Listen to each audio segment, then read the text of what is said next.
What do you mean by shifting? Life में आप कभी ना कभी किसी ना किसी वजह से किसी ना किसी लोकेशन पे ज़रूर शिफ्ट हुए होंगे। मैं ये वीडियो इसलिए शूट कर रहा हूँ क्योंकि रिसेंटली मैं नागपुर से मुंबई शिफ्ट हुआ हूँ, और जैसे मैंने मेरे प्रीवियस वीडियो में बताया कि मैं मुंबई नहीं आना चाहता था, बट मेरा जैसे ऑफिस शुरू हो गया तो मुझे नागपुर से मुंबई शिफ्ट होना पड़ा। इस शिफ्टिंग के दौरान मेरे माइंड में जो थॉट्स आए वो मैं आप लोगों के साथ शेयर करना चाहता हूँ। और इस पर्टिकुलर डिस्कशन में मैं बस सिर्फ फिजिकली शिफ्ट होने की बात नहीं कर रहा हूँ, क्योंकि फिजिकली एक लोकेशन से दूसरे लोकेशन पे शिफ्ट होना बहुत आसान है। मैं जब नागपुर से मुंबई शिफ्ट हुआ, क्या मैं, मेरी फैमिली और मेरा सामान ही शिफ्ट हुआ? वो तो हुआ ही, लेकिन उसके पहले मुझे मेरे माइंड को शिफ्ट करना पड़ा। और माइंड को शिफ्ट करना बहुत ही डिफिकल्ट चीज़ है, क्योंकि मैं खुद नहीं चाहता था, मेरा माइंड रेडी नहीं था मुंबई शिफ्ट होने के लिए।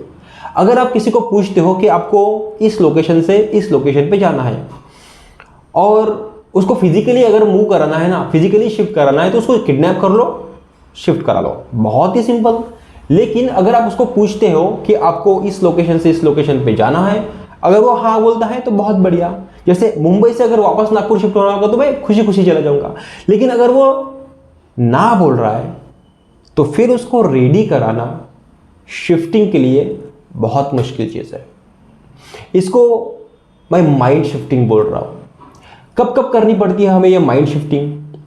ये माइंड शिफ्टिंग हमें शायद तब से करनी पड़ती है जब हम स्कूल के पहले दिन से लेके पूरी जर्नी ऑफिस के पहले दिन तक, बहन की शादी होने के बाद बहन के सिवा रहने की माइंड शिफ्टिंग से लेके पूरी जर्नी, अगर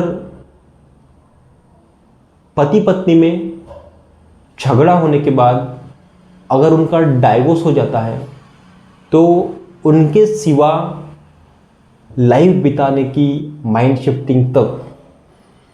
और शायद सबसे कठिन मुश्किल माइंड की शिफ्टिंग तब होती होगी जब हम जिनके साथ रहते हैं, जिनके साथ हमने लाइफ बिताई है, उनमें से किसी की अगर डेथ हो जाती है, उनके सिवा ये शिफ्टिंग शायद सबसे डिफ़िकल्ट शिफ्टिंग होती होगी। बट हर किसी को, हम इन चीज़ों के बारे में नहीं सोचना चाहते, बट हर किसी को इन शिफ्टिंग से गुजरना ही है। This is only truth. मुझे नागपुर से मुंबई शिफ्ट होने के लिए 1 महीने पहले बताया गया था कि आपको शिफ्ट होना है, बट उनका क्या जिनको एक दिन पहले या फिर उसी दिन बताया जाता है कि आपके इलाके में बहुत ज़्यादा बारिश होने के कारण कभी भी बाढ़ आ सकती है, आपको शिफ्ट कराना पड़ेगा। मिलिट्री के लोग आते हैं, उनको शिफ्ट करा लेते हैं। उनको टाइम नहीं मिलता कि क्या ज़रूरी चीज़ें मुझे पकड़ना है, क्या नहीं पकड़ना है। या फिर कभी कभी रात में किसी गांव में लोग सोए होते हैं और बाढ़ आके उन्हें कहीं शिफ्ट कर देती है। उन लोगों का क्या, उन गाँवों का क्या, जिस गाँव को गवर्नमेंट प्रोजेक्ट या फिर किसी कंपनी प्रोजेक्ट के वजह से उनका गांव ही उठाया दिया जाता है।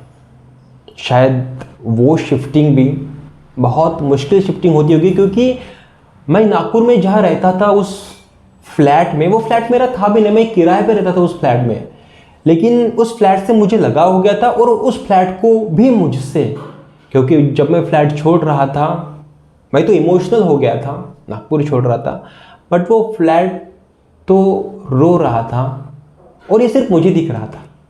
इस शिफ्टिंग से मुझे ये रियलाइज़ हुआ कि मेंटल शिफ्टिंग, माइंड के लेवल की शिफ्टिंग थोड़ी सी मुश्किल हो सकती है। नो मैटर, आप लोकेशन ही चेंज करना ज़रूरी नहीं है। जिस तरीके से जो इंसिडेंट्स मैंने बहुत ही ब्रीफ में आपको बताने की कोशिश करी, तब हमें माइंड के लेवल की शिफ्टिंग करनी पड़ती है। जब भी आप फिजिकली शिफ्ट होते हो उसको हम एक चेंज बोल सकते हैं, मतलब लोकेशन चेंज होना, एनवायरनमेंट चेंज होना, लाइफस्टाइल चेंज होना, हर कुछ चेंज होना, उसको हम शिफ्टिंग को नॉर्मली एक हम चेंज बोल सकते हैं।